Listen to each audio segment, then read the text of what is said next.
بسم اللہ الرحمن الرحیم۔ السلام علیکم۔ میں صحیح بخاری کی کتاب کے باب کتاب ایمان سے حدیث نمبر 53 لے کر حاضر ہوں۔ چلائیں اس سے مستفید ہوتے ہیں۔ ہم سے علی بن جعد نے بیان کیا، کہا ہم کو شعبہ نے خبر دی، انہوں نے ابو جمرہ سے نقل کیا کہ میں عبداللہ بن عباس رضی اللہ تعالیٰ عنہما کے پاس بیٹھا کرتا تھا، وہ مجھ کو خاص اپنے تخت پر بٹھاتے۔ ایک دفعہ کہنے لگے تم میرے پاس مستقل طور پر رہ جاؤ، میں اپنے مال میں سے تمہارا حصہ مقرر کر دوں گا۔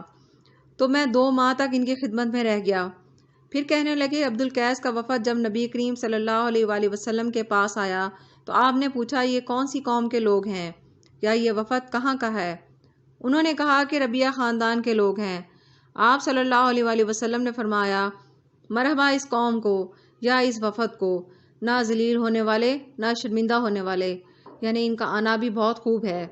وہ کہنے لگے اے اللہ کے رسول، ہم آپ کی خدمت میں صرف ان حرمت والے مہینوں میں ہی آ سکتے ہیں، کیونکہ ہمارے اور آپ کے درمیان مضر کے کافروں کا قبیلہ آباد ہے۔ بس آپ ہم کو ایک ایسی قطعی بات بتلا دیجئے جس کی خبر ہم اپنے پچھلے لوگوں کو بھی کر دیں، جو یہاں نہیں آئے، اور اس پر عمل درآمد کر کے ہم جنت میں داخل ہو جائیں۔ اور انہوں نے آپ سے اپنے برتنوں کے بارے میں بھی پوچھا۔ آپ صلی اللہ علیہ وآلہ وسلم نے ان کو 4 باتوں کا حکم دیا اور 4 قسم کے برتنوں کو استعمال میں لانے سے منع فرمایا۔ ان کو حکم دیا کہ ایک اکیلے اللہ پر ایمان لاؤ۔ پھر آپ صلی اللہ علیہ وآلہ وسلم نے پوچھا کہ جانتے ہو ایک اکیلے اللہ پر ایمان لانے کا مطلب کیا ہے؟ انہوں نے کہا کہ اللہ اور اس کے رسول ہی کو معلوم ہے۔ آپ صلی اللہ علیہ وآلہ وسلم نے فرمایا کہ اس بات کی گواہی دینا کہ اللہ کے سوا کوئی معبود نہیں، اور یہ کہ محمد صلی اللہ علیہ وآلہ وسلم اس کے سچے رسول ہیں، اور نماز قائم کرنا اور زکوٰۃ ادا کرنا اور رمضان کے روزے رکھنا اور مال غنیمت سے جو ملے اس کا 5واں حصہ مسلمانوں کے بیت المال میں داخل کرنا۔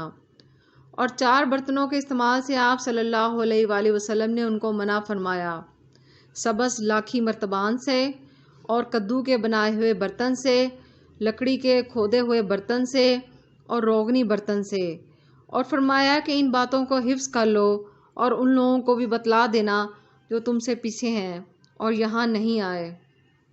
سبحان اللہ۔ حدیث نمبر 54۔